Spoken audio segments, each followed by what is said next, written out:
Drinking with the boys. We've got Mo Zeke for the Cowboys. We've got Thursday Night Football being blamed for the Richard Sherman accident. And we've got apparently Dr. Spock touching people while they're asleep. It's Drinking with the Boys.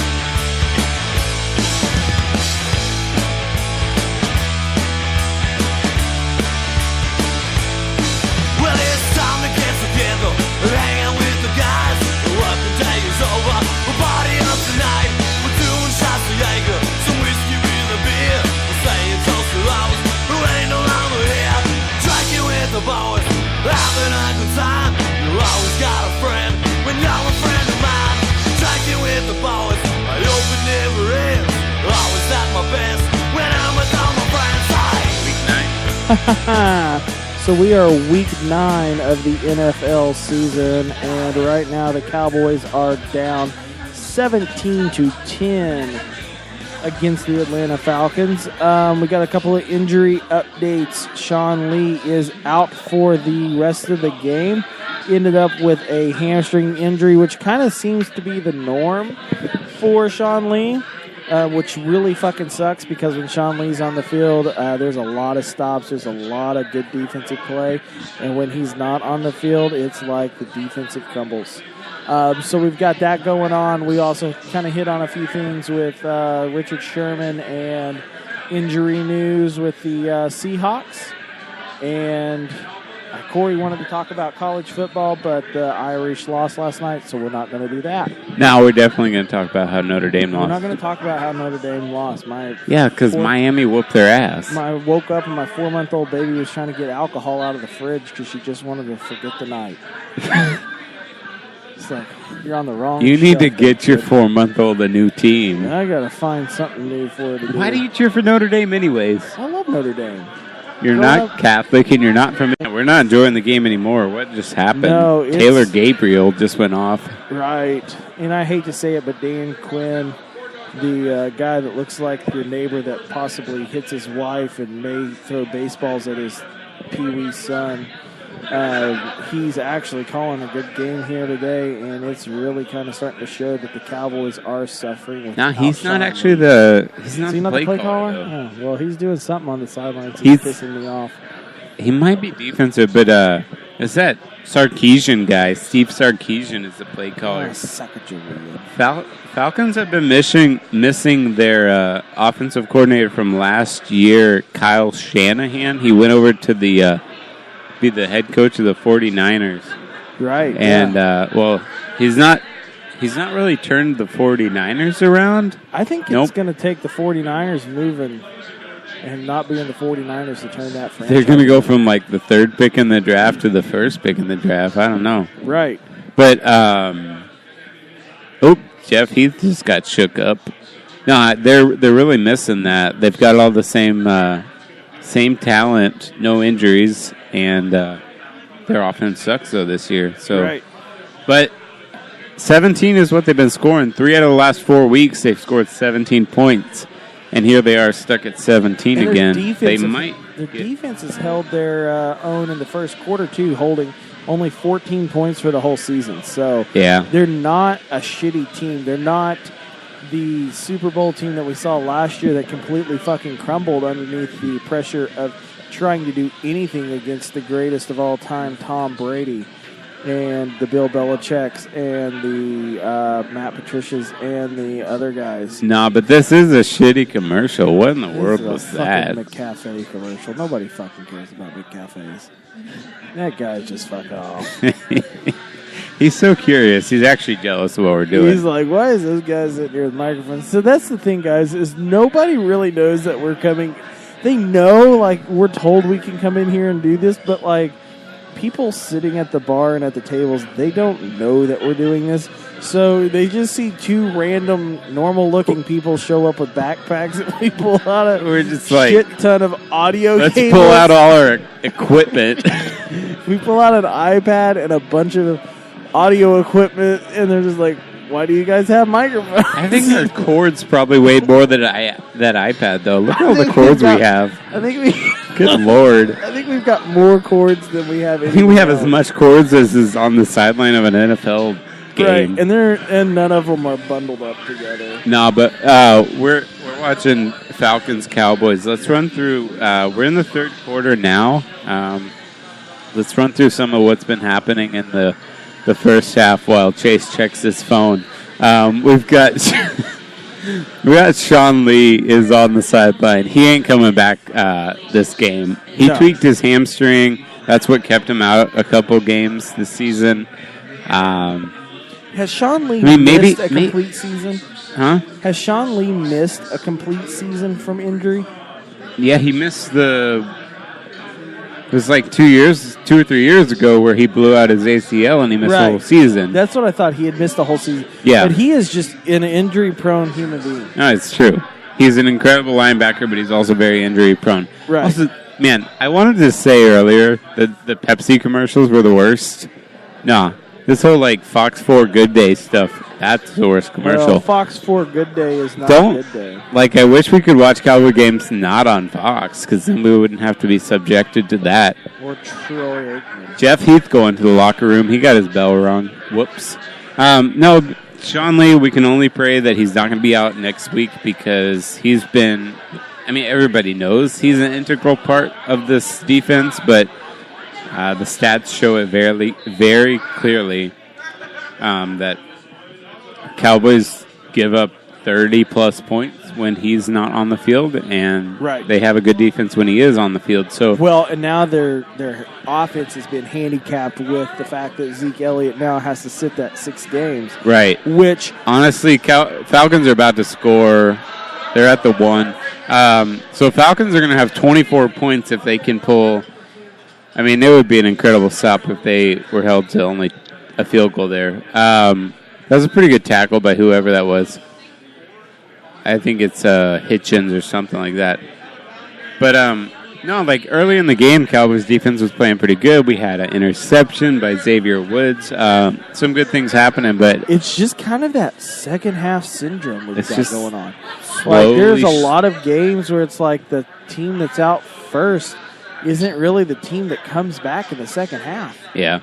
No, Dak actually was the leading rusher in the first half. Falcons just scored uncontested 24-7. Yeah, that's pretty tough. Oh, there is a flag, though. Maybe that's going to push him back. Take it back 10 yards. Yeah, Alfred Morris, he's been running okay. I don't think the Cowboys haven't been leading from the first quarter and on. So that's really affected their play calling, not really running the ball as confidently. Alfred Morris, he's doing okay. Kevin Smith or Rod Smith or whoever it is, that's Rod doing okay, but none of them are Zeke Elliott. You don't have the guy that's going to get you 65, 70 yards on a run. Say that one more time. You don't have a guy that's going to get you 65, 70 yards on a run. Well, there was one run this season that Alfred Morris got 70 yards. Yeah, didn't he have an asthma attack afterwards? Pretty much. He's about 36 years old. People keep saying that he's fresh because he hasn't got a whole lot of action, he and Darren McFadden, but we're like, well, yeah, fresh and 35 years old. Right. There's a different fresh there. It's not quite the same as fresh and 26. No, so Dak scored a rushing touchdown, and for the only Cowboys touchdown, he's actually got the most rushing touchdowns by a quarterback over the last year and a half. He doesn't run the ball a ton, but the play calling is, I got to give it credit. Sean Linehan, he calls those option runs. And actually, this was a scramble. But, when Dak Prescott runs, it's effective. He doesn't run a ton, but when he does, it's effective, and it's near the goal line usually. He's got a lot of touchdowns. He's a big guy. It's hard to bring him down. Cowboys have a real problem today, and it's not about Zeke. It's about their left tackle. Tyron Smith has been out. We're podcasting over here. Podcasting, man. Doing a Cowboys podcast. No, just we're audio. just audio, man. We got some business cards. We'll sit them out there in a second. You can check it out. It's iTunes, man. We're on Spreaker, all this stuff. No, but Tyron Smith, though, he's been injured, and Chaz Green's been giving up a lot of sacks. It's real bad. Chaz Green's no go. Fuck Chaz Green. I mean, it's real problematic for the Cowboys. So what else do we have concerning this game? We got Cowboys, Falcons. The two owners are actually two of the most well-known owners in the NFL, Arthur Blank and Jerry Jones.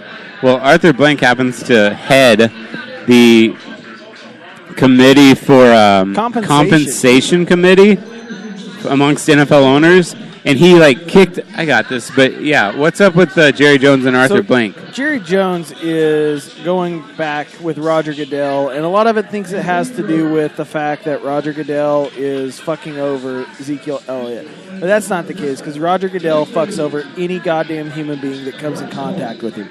Because Roger Goodell got his start in the NFL as a PR guy for the New York Jets.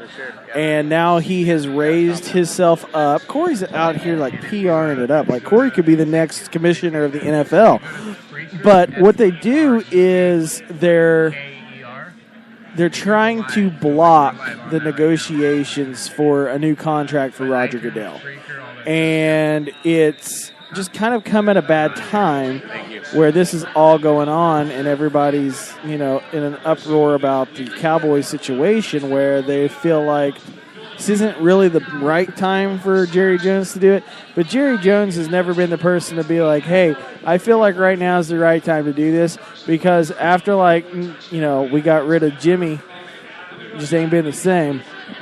But Jerry Jones says it has nothing to do with that. Jerry Jones wants with the ownership and the commissioner for ownership to have a more checks and balances. So basically where instead of him taking input and opinions, they, actually start to look at them and they have a way of saying, hey, there's a majority of us that don't appreciate this. We don't like this.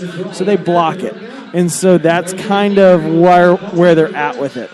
Blank, not a fan of how he's doing it, saying that there's another way that they could go about doing it.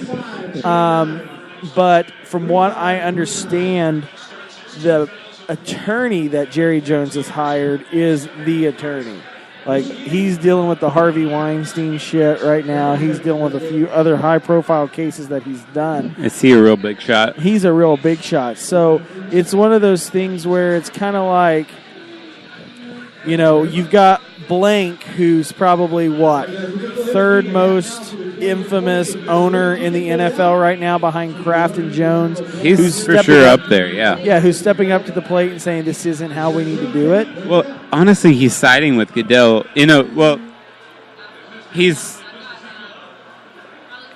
don't know. It's a thing. What I read is that essentially he heads this committee, and Jerry Jones doesn't have a rank on the committee. He's just a part of it. Right. He doesn't have a chair on it. Yeah. It just. But Arthur Blank is the chair. He's the head of this committee, and he kicked Jerry Jones off because of this whole lawsuit. Right. The threatened lawsuit. It's not a real thing yet, but he's saying basically, he can't be, he's not impartial, whatever, something like that. But he's saying, that's just not the normal actions of an NFL owner. You don't belong to this committee. So whether he wants to or not, what he's doing is helping Roger Goodell get his $50 million contract extension. And Jerry Jones is over there saying, hey, it doesn't have to be this way. We need to change this contract, not just rubber stamp an extension. So right. And here's what I say to this whole thing. And this is going to be the Chase Almy part of the show where Chase gets lost and gets off into a rant. There's three big stories right now going on in the NFL. One of them's already died off because Papa John's put his commercials on there, so he didn't put his fucking money where his mouth was. So we're all over standing and kneeling in the NFL for the Pledge of Allegiance or the national anthem. So we're done with that. So now we're on to lawsuits. We've got two big high-profile lawsuits. We've got the Jerry Jones lawsuit and we've got the Colin Kaepernick lawsuit. Yeah. And these two lawsuits seem to be taking place while there's playing to be done on the field. And when not so long ago, even back when I was a child, I can remember turning on the TV on Sunday, right after I got done with my Sunday dinner, getting home from church with my preacher dad, and watching some football.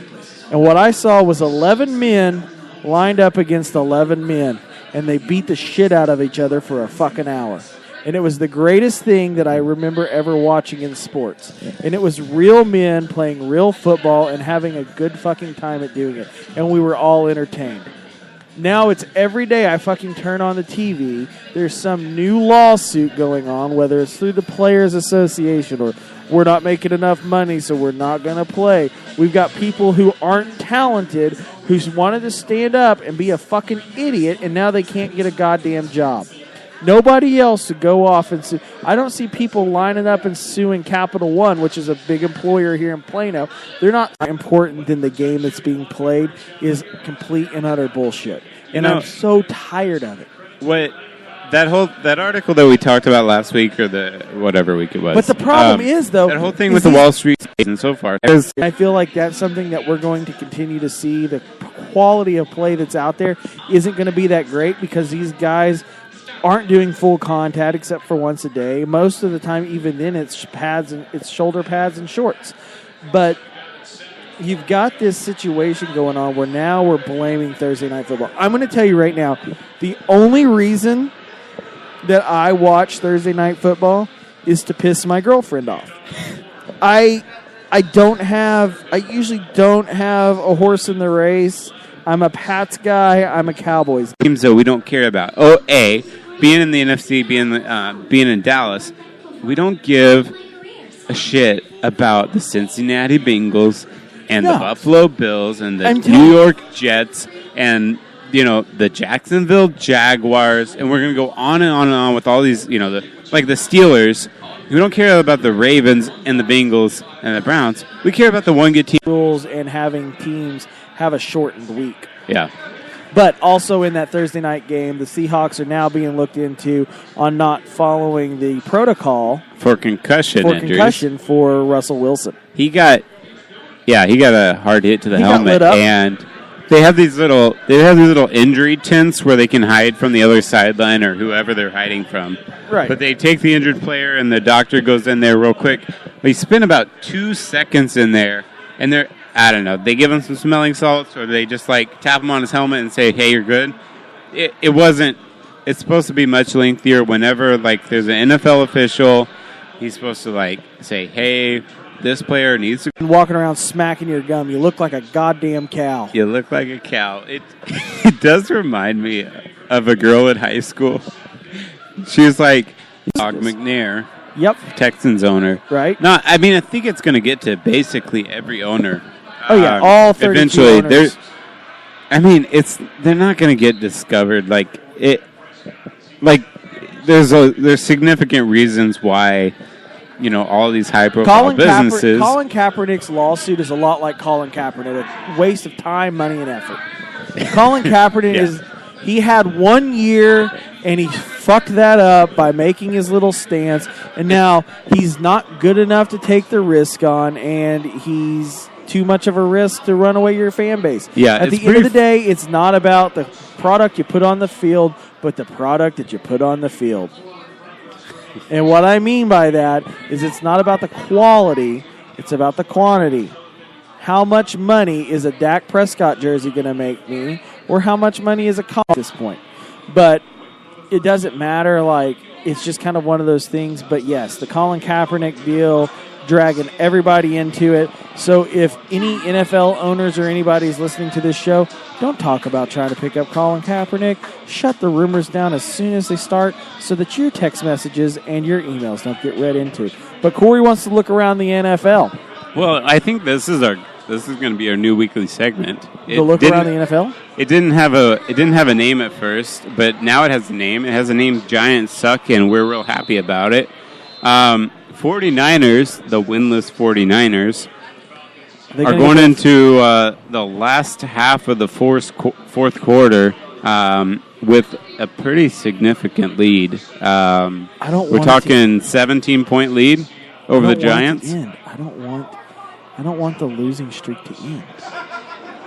I want the Giants to I mean, the 49ers, that's fine if they just keep, if they could go 0-16, that'd be great. But the Giants, it's more fun because, honestly, that I alluded to it in our little our short-lived Facebook Live video that he did earlier this week. But the Giants coach has basically a mutiny on his hands. He's got anonymous... Is it Burkberg? I don't know. McAdoo or something? Ben McAdoo. He looks like an idiot and he coaches like an idiot. Because he's a fucking idiot. Right. So dude, that's all New York sports has been this year. Has been fucking idiots. The Giants players are going anonymously to local sports reporters up there and giving them a piece of their mind. These people on Twitter are reporting that the locker room is very against McAdoo for all of these reasons that they're listing. But basically, they feel like they can't go to the coach and express their problems because what happened to Cromartie earlier this year, he got suspended by the coach for a game. Right. It's a real shit show up there. And for Cowboys fans, at least... it looks like we're gonna walk out of Atlanta with the loss. We're gonna be 5-4. Falcons are gonna be 5-4. Even here they've lost the spirit. They just took down their inflatable cowboy guy that was sitting up there, and they're packing up shop. Packing up. We got 4 minutes left in the game. We're the only ones still here. Cowboys they're man. Greater quarterbacks would have gotten out of that. It looks like something that Dak Prescott normally would escape from, but he just got ankle tackled. Kind of looked bad. Once again, it goes back to Chaz Green and Jonathan. Is that guy? Jonathan Bell, left guard, whoever. But I think it was kind of a lucky thing where he fell. It was Reed actually that made the sack. Cowboys O-line is just not holding up today. What we do have is the Rams are pouring it on the Texans, 33-7. Saints and Rams are legitimately the top of the NFC. 0 people saw that coming going into the game or going into the season. Saints are 7-2. Rams are about to be 7-2 as well. Both have high-powered offenses. Saints had multiple rushers over 100 yards. They don't need Adrian Peterson. All of a sudden, Kamara and Ingram are the best. But Rams' offense is doing great. Let's see. Titans are actually shaping up. Titans are 6-3. They've been up and down, but they've been a lot more up than down. Steelers came back against the Colts. Steelers are still doing good. Buccaneers finally got themselves a win. It helped that they played the New York Jets. Jaguars had to come back and win in overtime against the Chargers. Patriots probably have a pretty easy game against the Broncos. I'm really looking forward to this Patriots-Broncos game. I'll say we, but I was very wrong about Broncos earlier this year when they were playing the Giants and they ended up laying an egg and the Giants got their one win. And so for Cowboys fans, we're happy that the Redskins lost. That keeps less competition out of that wild card spot. The Redskins are now 4-5 since we're about to fall to 5-4. Right. We're down by 20 points in the fourth quarter, but I mean, let's look at it this way. Our week 9 is pretty much up. We've got most of the teams that we thought were going to be in our spot. But you know what that brings us? Week 10. And you know what you can do in week 10? What's about to happen in week 10? You can sign up for draft.com. Draft.com is the place to play this year. It's head-to-head all the way up to 5-on-5 snake-style drafts, so you don't have that salary cap. So you've got an 80% better chance of winning than those other weekly draft competitions. And if you do draft.com/DWTB for Drinking with the Boys, you get a free play on us. Free money if you deposit money in. Corey's found one that he really likes on there. What's the name of the type of draft? It's with like where you basically you can draft. Let me pull anybody. up my draft.com app real quick. It's it's not head to head. It's like a large group. They lobby. What we got? It's called the Dream Team. There we go. Right. Dream Team. You're playing against a lot of other people. The point is, you can pick whoever. Basically, if like last year, Zeke, or last couple weeks, Zeke Elliott's really gone off. Everybody could pick Zeke. You end up with like theoretically the risk of ties if everybody picked the same great players. But no, everybody gets to pick whoever they want, which is really cool because you can have pretty much the same team, and then you get these random people that are random guys that are like, I'm kind of feeling like this might be his week, and they make that pick, and you make that money. Yeah, it's that one's not dependent on who the other team picks, so it's multiple formats. Pretty cool deal. Check it out. Draft.com app is real user friendly. Draft.com/DWTB. Deposit you some cash in there, and we will give you guys a free game.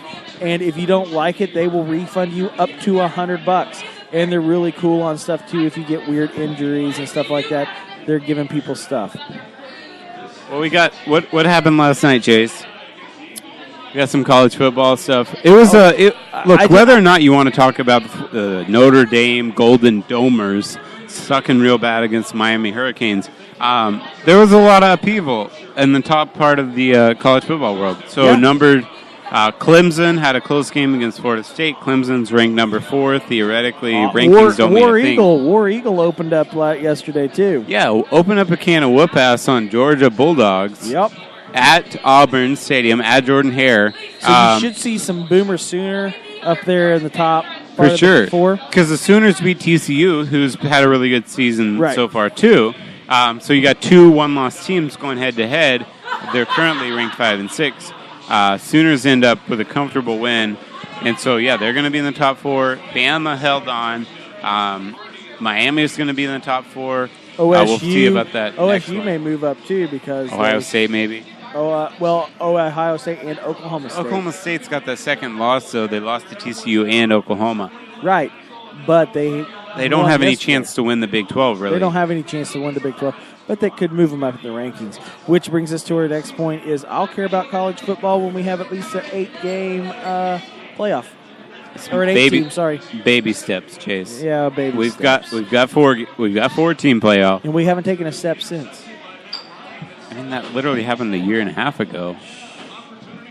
Or 2 Guys, and a we half. are running out of shit to talk about, so you know what we're going to do? It might be. I think it's time to tell everybody how Two Brothers Bar and Grill has been real great. It's a good place to watch the game. A lot of fun. They got raffle stuff during the game. I heard. Yeah, they're doing winning. raffles. Yeah. They got tons of cool stuff on the wall. They got all sorts of beer deals. $3 Lone Stars. Yep. So a good day. They got a patio up there. Right, for all you smokers. But there's no TVs out there. That's the one downfall. So you got to smoke during commercial breaks. Yeah, but nobody wants to watch out there anyway because it's kind of cold out there right now. It is, but you deal with it. So anyways, thanks for joining us, guys. It's been a lot of fun. We wish we could be along for a win, but it looks like it's going to be 27-7 at least for the Dallas Cowboys. But we've always got next week. And we'll discuss more on the Zeke Elliott news. We'll discuss injuries. Hopefully we see Sean Lee back next week. But until next week, keep drinking that beer. Check out Pegasus City Brewery. Check out Bullzerk. Check out Draft.com. Check out Easy Slider down in Deep Ellum. Come out here to Two Brothers Bar and Grill. And anyone else that I'm forgetting? The Hub in Addison. The Hub in Addison. Tups Brewery today. Good beer. All sorts of good stuff. Oh, yeah. And check out our buddies over at Western Sun Distillery. They got Red River Whiskey, and they got Western Sun Vodka. Really good stuff. Really cool. I got some of their Red River Canadian blend. Yeah. Really, really good. Really smooth. It's like butter. Everybody likes those whiskeys that are like butter. Uh-oh. So it looks like we're getting kicked out. What was his name? You're going to send him over? Well, it's not that guy behind the bar. Uh-oh. Oh, whoop-de-doo. Yay. No, we're all done here. Well, guys, we're going to get out of here. We appreciate them. Yeah. Thanks for having us out, two brothers, and thanks for the people that stopped by and talked to us. But, definitely not him. Thank you, though. We will talk to you guys next week, and until then...